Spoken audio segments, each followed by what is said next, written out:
পাশের বাড়ির মূলা ভাবি, টমেটো ভাবি, মিষ্টি কুমড়া ভাবি, ঢেঁড়স ভাবি, করলা ভাবি যখন থেকে শুনেছে তুই বিসিএস পাশ করেছিস, আলু ক্যাডার হয়েছিস, তখন থেকে তাদের মেয়ের সাথে বিয়ে দেওয়ার জন্য কি যে শুরু করেছে। মূলা ভাবি বলছে আমার মেয়েটা অনেক সুন্দরী, যদি তোমার ছেলে আমার মেয়েকে বিয়ে করে তাহলে 10 কোটি গয়না, একটা বাইক, সাথে 2 লাখ টাকাও দেবে। সেটা শুনে পাশের বাড়ির ঝিটকা পটল ভাবি বলছে আমার একমাত্র মেয়ে পটলিকে যদি তোমার ছেলে বিয়ে করে মিরপুর 2 একটা ফ্ল্যাট লিখে দিব।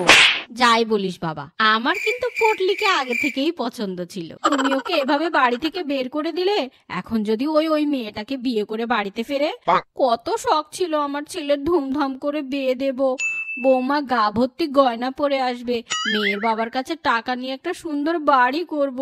এসব কি আর আমাদের জন্য ভাবি বলো? ওর ভালোর জন্যই তো ভাবি। 10টা না 5টা না একটাই ছেলে আমার, আমরা মরে গেলে ওদেরই তো থাকবে সব। এরকম আরো মজার মজার ভিডিও পেতে এখনই সাবস্ক্রাইব করুন।